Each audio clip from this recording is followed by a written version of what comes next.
Continuamos en TVCO Encuentros dialogando aquí con la artista, escultora Gabriela López. Y bueno, Gaby, hablando un poco del trabajo personal que desarrollás, quería preguntarte un poco si tus obras, si tu trabajo tiene un poco de conexión con otras artes, ¿no? Con la literatura, con el teatro, con la música. Y creo que esto puede venir un poco vinculado con el origen, ¿no? de la inspiración que puedas llegar a tener para trabajar, ¿no? Sí, en general sí. Con la literatura, bastante, con la música sobre todo.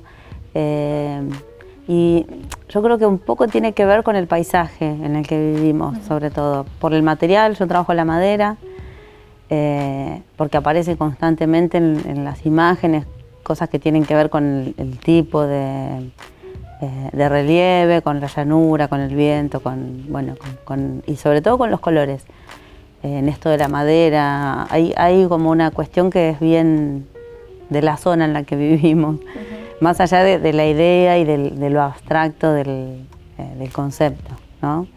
Pero sí tiene que ver con la música, con todo lo que uno va consumiendo en realidad. Eso se puede ver al inicio de la obra y al final, digamos, cuando uno ve la obra, la escultura, ¿cómo puede ver parte de esto que a vos te inspira?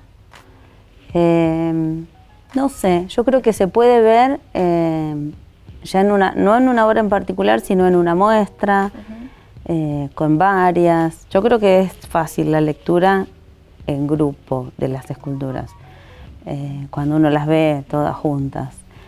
La verdad que como espectador no sé si pueden leer claramente cuál es la idea. Y no sé si hay una idea tan clara tampoco, pero sí se repiten cosas que tienen que ver con esto, con el paisaje, con el material, con el lugar. ¿El arte se puede hacer en soledad, en aislamiento, o siempre de alguna manera está en constante conexión con otras cosas? Y vos como artista necesitas estar en conexión con otras personas, con otros artistas.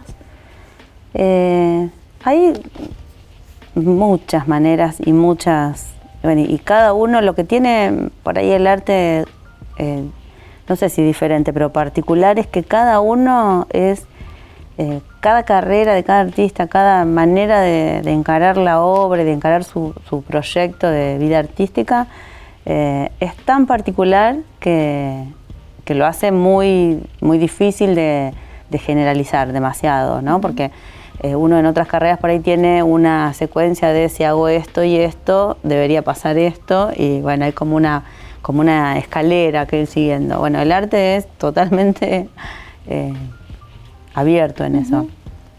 Entonces es difícil ver esto. Yo creo que no es que uno necesite sí o sí de otros artistas, pero sí es un hecho comunicativo.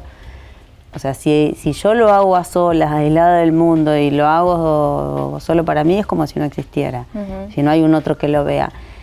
Y es muy difícil, más que estar haciendo, ingresar al mundo del arte sin otros artistas.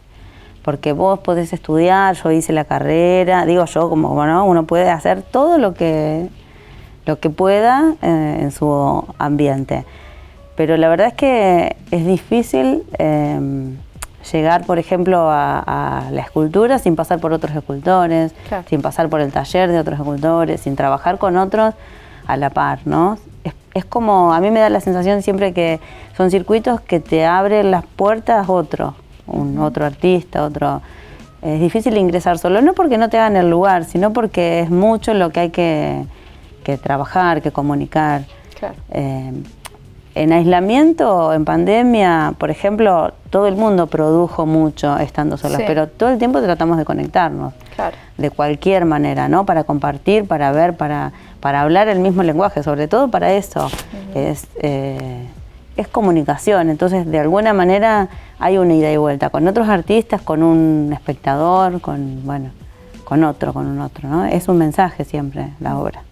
¿Cómo, hablando de la profesión, ¿no? del arte, del artista, cómo llega alguien que ya tenía quizás un camino hecho por el lado de esto de la realización de piezas, la presentación de muestras. ¿Cómo se llega a la docencia y por qué también decidiste? Porque sos docente además de escuela primaria. Sí. ¿Cómo te metiste en ese mundo? Mira, en realidad es al revés. Yo soy docente antes, yo estudié la especialidad de escultura, trabajé un poco con estas amigas que tengo todavía en espacios públicos y dejé de trabajar en escultura. Nunca había hecho una obra para mí. Mirá. Empecé a trabajar en la docencia, me encantó, empecé a trabajar en primaria y hago algo de secundario, sí, pero mi mayor tiempo es en escuelas primarias todavía. Y hace 25 años que estoy trabajando en escuelas primarias. Y hace 7, 8 años quise volver a trabajar en esculturas, me costó un montón volver a trabajar por esto que te digo, de que si uno está como quieto es como empezar de cero. Fue como difícil empezar, encontré un montón de gente que me ayudó y bueno, y me ayuda todavía, o sea, a colegas, hay artistas, escultores, gente a la que consulto todo el tiempo y pude volver a trabajar porque me ayudaron muchísimo. Te dieron como el empujoncito. Sí, me esperaron, o sea, todo el mundo colaboró en esto de que, bueno, de empezar en ese momento, porque es como empezar de cero. Pero primero armé mi carrera docente y después empecé a trabajar en escultura, porque también, por más de que a mí esto me encantó siempre y cuando estudié me encantó y fue la especialidad que elegí, es difícil encararlo como carrera. Yo siempre digo que porque es importante conocer a un artista es porque es difícil ingresar al mundo del arte sin otros artistas. Vos te recibís o empezás a hacer un taller, te encanta, pero ¿cuál es la carrera del escultor, por ejemplo? Claro. ¿Por dónde empezás? Y yo terminé la carrera y empecé a trabajar en la docencia y nosotros no tenemos una variedad enorme de artistas. Vivimos en una ciudad chica con poco... La verdad que nunca había estado en el taller de un escultor, por ejemplo. Mira. Conocí el taller de un escultor hará 10 años. Mira. Entonces, bueno, ese es el momento en el que ingreso a la escultura. Bueno, Gaby, los tiempos de la televisión son tiranos, como dice el dicho, pero bueno, nos hemos quedado sin tiempo. Tengo acá unas cuantas preguntas más para hacerte, sobre todo tu conexión con esos materiales que usás. Pero bueno, nos quedamos sin tiempo, así que te damos las gracias por haber venido hasta acá y ya te comprometemos, por supuesto, para más adelante seguir conversando, si te parece. Dale, buenísimo. Bueno, muchas gracias por la invitación, muy linda la charla. Bueno, muchas gracias y muchas gracias a ustedes por estar del otro lado, acompañarnos en un encuentro más. Y por supuesto que nos pueden encontrar en las redes sociales, en TVCO, la Tele de Pico en Instagram. Allí nos pueden dejar mensajes, sugerencias y todo lo que quieran saber, ver aquí en la pantalla de TVCO. Nos encontramos la próxima. Muchas gracias por acompañarnos.